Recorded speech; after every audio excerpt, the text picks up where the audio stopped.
Bonjour auditeurs et auditrices de Radio Taïwan International, ici Clément Tricot. Vous écoutez un nouvel épisode de votre émission La Ville en pratique, dans laquelle on parle d'architecture, d'urbanisme et donc de ville à Taïwan. On va commencer cette revue de presse aujourd'hui, dans laquelle nous revenons sur un dossier spécial sur l'Academia Sinica.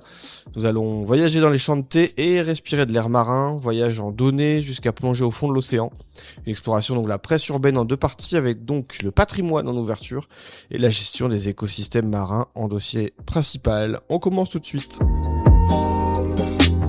On commence donc cette revue de presse de la ville en pratique avec un dossier concernant l'Academia Sinica. Alors si vous ne la connaissez pas, l'Academia Sinica se présente de la manière suivante: prestigieuse institution académique de la République de Chine, fondée au début en 1928, afin de promouvoir et de mener des recherches universitaires en sciences et en lettres. Et après le transfert du gouvernement à Taïwan, en 1949, l'Académie Sinica a été rétablie à Taipei. Donc c'est une institution historique qui vient du continent. Et parmi les 24 instituts et 7 centres de recherche, beaucoup sont dirigés par des chercheurs de renommée internationale, composé de jeunes chercheurs hautement qualifiés, motivés et créatifs.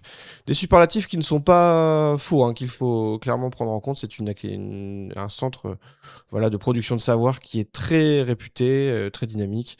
Et la présentation précise aussi que des progrès considérables ont également été réalisés pour rehausser les normes de la recherche académique, que l'Academia Sinica se positionne pour internationaliser ses activités de recherche. Et outre l'accent mis sur l'exploration de nouveaux champs d'investigation, l'Academia Sinica joue un rôle de premier plan dans le lancement de nouvelles initiatives appliquées pour répondre à un large éventail de besoins sociaux à Taïwan. Alors pourquoi je vous parle de cette Academia Sinica ?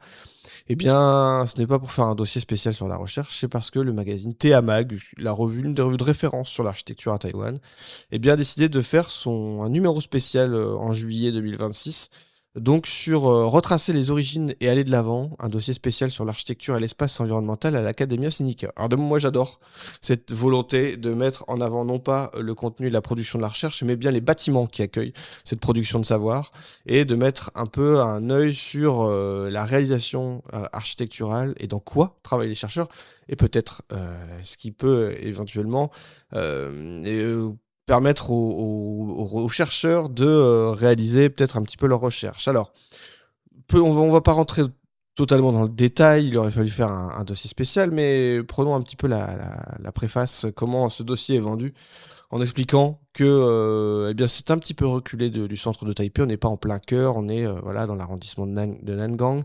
Les bâtiments ont préservé de manière inattendue l'évolution architecturale dans un style traditionnel, moderne, offrant un condensé de l'histoire et de l'architecture taïwanaise. On peut y admirer plusieurs styles architecturaux, mais plutôt simples et rigoureux du début de cette arrivée, donc justement du gouvernement de la République de Chine, et qu'il y a des tentatives de Wang Dahong, un grand architecte moderniste taïwanais, qui a essayé d'apprécier l'esthétique environnementale. Et donc si on peut un peu s'arrêter sur un point particulier, j'aimerais bien m'arrêter sur un des paragraphes qui est intéressant, qui explique que pour créer un environnement institutionnel qui attire les talents, cette Academia Sinica vient inspirer dans son architecture la créativité, générer des résultats novateurs. Il ne faut pas simplement construire de beaux bâtiments, il faut concevoir des espaces publics, des résidences, des logements en harmonie avec la nature, selon les principes de promotion des échanges interdisciplinaires, de flexibilité, d'intelligence et de durabilité. En gros, ici, on questionne le rôle de l'architecture pour la production de savoir, et puisque ces bâtiments ici, de cet ensemble de constructions, intègrent une mémoire historique, le patrimoine culturel existant et les besoins de recherche, il faut faire de la rénovation, il faut aussi faire vivre cette Academia Sinica, aussi historique soit-elle, pour adopter une stratégie de microchirurgie plastique par acupuncture. Alors c'est un peu la mode, on parle d'acupuncture urbaine à Taïwan dans l'architecture, mais sur la tendance, mais pour montrer qu'il faut faire des petits points de rénovation pour pouvoir continuer à faire vivre. Ça, c'est pas évident, c'est pas forcément l'Academia Sinica qui est la plus novatrice d'un point de vue rénovation, mais qu'il faut savoir faire vivre ces chaînes d'activités académiques et de penser ces axes principaux de conception pour faire évoluer cette infrastructure qui est centrale dans la production des savoirs et de la recherche. Voilà, je trouve ça intéressant de s'arrêter sur une notion comme celle-ci, donc je vous invite largement à aller lire l'article dans son ensemble et pourquoi pas acheter le magazine TAMAG. On passe rapidement sur un article qui cette fois-ci s'intéresse plutôt à la production de thé taïwanais. Je vous emmène plutôt vous promener dans les collines brumeuses de Pingling. C'est dans le Grand Taipei, avec un territoire de plusieurs millions d'habitants. Et là, il y a quelques images, une petite balade, cultivateur de thé. Il a passé près de 20 ans à prouver que le meilleur thé peut naître d'une intervention minimale. Et ça raconte le parcours, non seulement une autre façon de cultiver le thé, mais une façon profonde sur la patience, l'écologie et le rapport de l'humanité à la terre. Et là, on n'est pas vraiment dans la production de savoir, mais dans la production, on va dire, agricole du thé. Et il y a toute une réflexion sur comment réaliser du thé naturel, comment prendre en soin de l'environnement, comment prendre un petit peu en soin des paysages qu'on va produire ce thé dans un grand territoire qui sont immenses hein, autour de Taipei, autour de Nouveau Taipei, ce genre de destination. Et donc vous avez toute une réflexion là-dessus. Et j'aime bien aussi de prendre un petit peu de recul et de vous conseiller un article à lire qui va venir vous faire un petit peu voyager et réfléchir un petit peu à la manière dont on façonne les paysages. Voilà, je m'arrête ici, ça aurait été bref et succinct, mais je trouve ça relativement intéressant de voir ça. On passe à une petite vidéo, cette fois qui est réalisée par Taiwan Plus, que je vous conseille d'aller voir aussi, qui propose des modèles 3D pour créer des supports pour le corail. Ça, c'est très intéressant. Je me dis que ce serait un petit peu intéressant que vous voyez ça. Alors, je vous mets un tout petit extrait. New life thanks to a team from the Department of Architecture at Taiwan's National Cheng Kung University. They say this ocean debris can be recycled into weirs. Think oceanic Voilà, trellises ce qu'on entend, or c'est scaffolding qu'effectivement, for il y a corals. And they're une using 3D université printing techniques to d'architecture create the à right Chengkong structures. qui propose de réaliser des modèles d'impression 3D qui mélangent des déchets marins pour créer un petit peu des structures qui permettent au corail de venir se greffer dessus pour pouvoir voilà, reproduire un petit peu au large des îles Pangrou. Vous savez, celles qui sont à l'ouest de Taïwan, cet archipel des Pangrou. Et ça permet de créer des structures qui vont être installées dans le fond des fonds marins, des structures architecturales qui sont poreuses avec des trous, etc., pour permettre à la végétation et à ces structures vivantes de se greffer et de pouvoir peut-être repartir. Et on sait très bien que les fonds marins, c'est quelque chose d'un gros enjeu architectural, un gros enjeu de développement. Et bien là aussi, on a une solution qui est concrète, qui est réalisée par comme ça, une réflexion sur la production d'architecture dans les fonds marins, ce qui permet d'envisager peut-être de demander à ses élèves en architecture, à ses élèves en design, de réfléchir un petit peu à comment on peut réfléchir des structures, des architectures qui ne servent pas directement à l'être humain, même si bien évidemment prendre en soin de l'environnement, eh bien ça a clairement une incidence sur la qualité de nos environnements, la qualité de notre vie, et puis on le voit en ce moment avec les canicules en Europe, là, on ne peut pas faire sans prendre en compte l'environnement dans nos quotidiens. Et bien là, c'est clairement de s'intéresser à des choses qui nous paraissent complètement abstraites, qu'on ne voit pas, sauf si on va plonger avec des bouteilles, mais qui sont hyper importantes pour la biodiversité, pour l'aménagement du territoire. C'est une vraie question d'aménagement du territoire.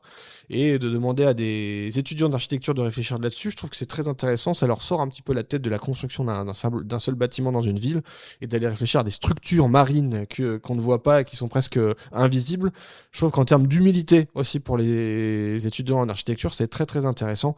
Et si bien que ce système, il y a plusieurs pays qui sont intéressés, notamment je crois la Belgique dans le reportage de Taiwan Plus, qui est intéressé par ces réalisations-là, puisque ça peut servir dans d'autres contextes, pas uniquement dans des pays tropicaux avec des barrières de coraux, mais aussi dans la rénovation d'autres fonds marins. Donc voilà, je vous invite largement à aller voir cette petite vidéo qui prend quelques minutes.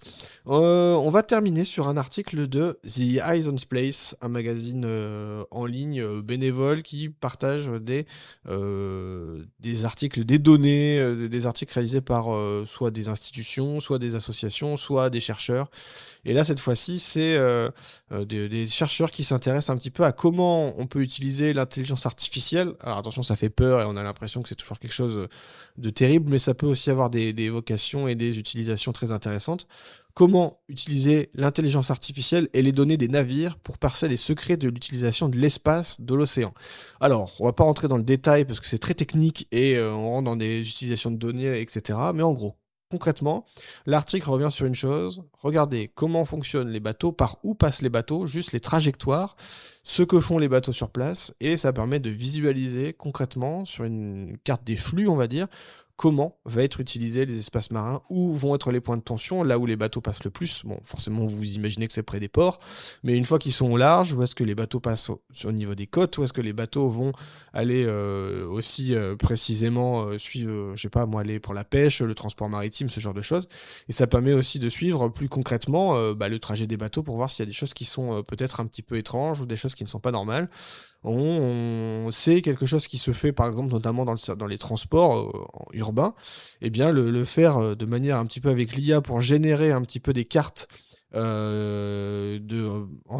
pas en temps réel mais après coup pour observer quels sont les espaces les plus sous tension, les plus utilisés ou peut-être les plus sous pression, pour pouvoir comparer peut-être avec d'autres données pour voir dans quel état sont les fonds marins par exemple, où sont les zones de déchets, où sont les problèmes, où sont les zones de tension, où sont les zones du littoral qui peuvent être justement à éviter, à préserver. Eh bien c'est intéressant de voir que là c'est aussi des jeunes notamment qui ont rédigé cet article, de voir comment on va venir essayer de réfléchir un petit peu grâce à l'intelligence artificielle à générer des cartes pour pouvoir mieux suivre la qualité des océans. Nous arrivons au terme de cette revue de presse, c'était Clément Tricot. Je vous donne un rendez-vous bientôt pour d'autres émissions sur l'architecture de la ville et l'urbanisme. Restez avec nous, portez-vous bien, à bientôt.